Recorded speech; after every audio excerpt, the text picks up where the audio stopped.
A few months ago, I finally caved to public pressure. Normally, I avoid race-related videos on this channel, but I kept getting requests. I always avoided the subject because I just didn't want the comment section to be ablaze with racist comments. People pointed out that it's not just racists that want to know the demographics of a location. People of different races like to know where to live so they can be near types of restaurants they like, stores, and different festivals, things like that. To me, that argument made sense, so a few months back we did a video on the most Asian states in the US, and then later on we did the most Hispanic states. Today we are doing the whitest states. I mean, it's kind of only fair. We're going to look at the percentage of the population that is considered white. We'll also look at what European people settled in that area first, and this is all according to the US Census. And now, a brief overview.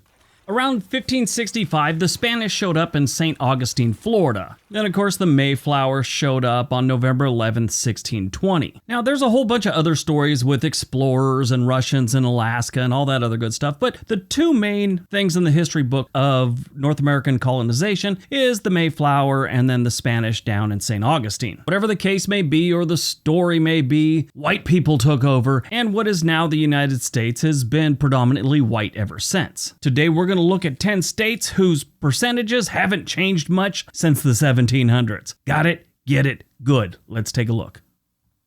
Number 10, Nebraska. Nebraska is extremely white, and they start our list off. By the 1870s, Nebraska's European immigrant population was at its peak, and about 25% of the state's residents were born in a foreign country. Danes, Swedes, Irish, Germans, and Czechs figured predominantly among the early newcomers to Nebraska. If you need more proof that Nebraska is extremely white, take this into consideration. The number one male name in Nebraska is Oliver, followed by Henry and Liam. Number 4 is Theodore. 88.1% of Nebraska's population is white. Number 9, Montana. Coming in strong with the blonde hair, blue eyes crowd, you have Montana. Originally, Italians and Germans settled in Fergus and Park counties. Many Germans came from North Dakota and Canada, and a lot of the cattlemen that landed in Montana were mostly English and Scottish. Now, the dynamic back then was the English and the Scottish basically worked the cattle, but the owners were typically German. Now, they did have sheepmen. Sheepmen normally weren't okay back in the day. The cattle guys didn't really like them. But there were a lot of them in Montana, and they were from the British Isles. That's how Montana became the Montana we know today. 88.9% of Montana's population is white. Number 8, Utah.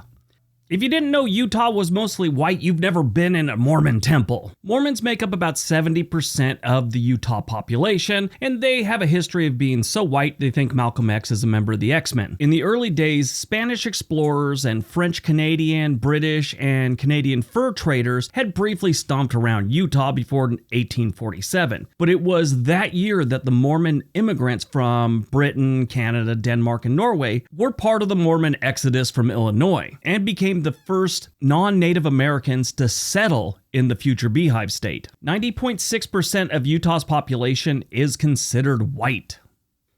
Number 7, Iowa. If you didn't know Iowa's very white, you've never been to a county fair in Iowa. Before I start doing the research for this video, I honestly thought it was going to be number 1. I've been to Iowa a few times, and it is probably the whitest state I've ever seen. At least that was my opinion. The numbers don't match up with my opinion. So here they are at number 7. Back in the early days, like the 1840s, a majority of the settlers that came to Iowa came from the Scandinavian countries. Some were Dutch, German, Irish, Scots, and Welsh. New Englanders started showing up that same time, along with Quakers in 1941, and then the Mormons started showing up around 1846. Yes, Iowa has a good-sized population of Mormons as well. Nothing near what Utah has, but it's up there. These days, 90.6% of Iowa's population is considered white.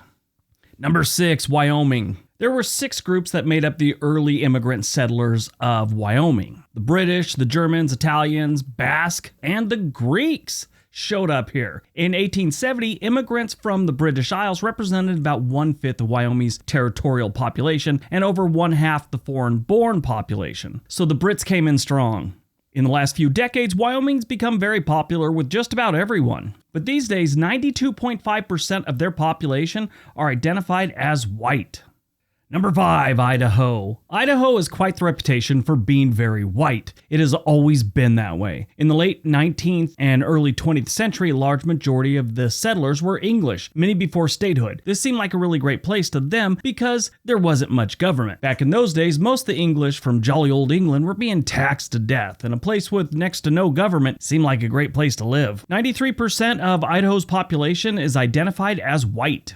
Number 4, New Hampshire. This is another state that should be no surprise to anyone that's ever been to New Hampshire. If you live there, you already know. I mean, we're talking about a state where the people consider Taco Bell diversity. New Hampshire being part of New England obviously goes back to the colonial days. And at the time, it was mostly British residents in the area that would eventually become New Hampshire. But in 1799, they started being joined there by a lot of Scottish and Irish immigrants. What's strange is for a long time, they had a lot of French Canadians living in New Hampshire, and sometimes you could find little bits and pieces of that culture in New Hampshire. They came down for the textile mills from Quebec, and a lot of them stayed back in the day. These days, 93.1% of New Hampshire's population is considered white.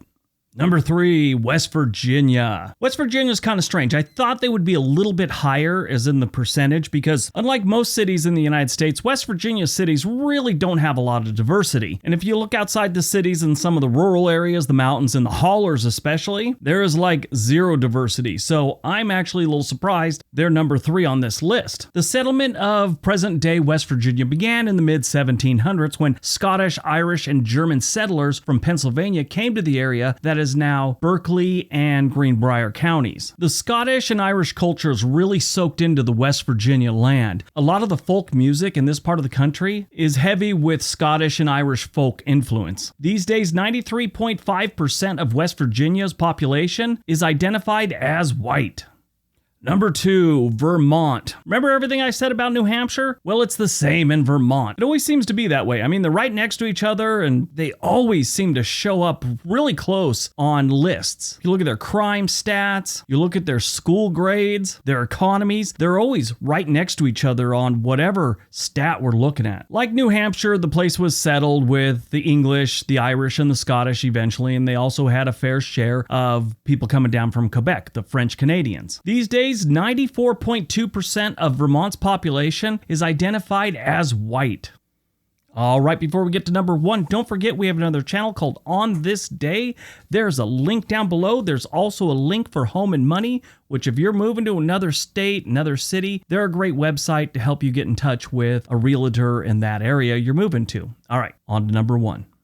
And number 1, Maine. Look at that. New England has 3 states in the top 4 on this list. And if you've ever been to New England, you probably are not surprised at all, and especially when it comes to Maine. If you look at Maine's largest city, which is Portland, first of all, they have less than 70,000 residents. The entire metro area has about 556,000. But if you look at the city of Portland, Maine, their white population is 91.27%. That is very high for a city. Granted, this isn't some urban sprawl or anything like that. It's still a city. If you take a look at the other Portland across the country in Oregon, their white population is about 76%. Side note, Oregon almost made this list. It comes in like number 14. Portland, Oregon's obviously a lot bigger, but still, it's an interesting comparison. The Pine Tree State has a population that is 94.4% white.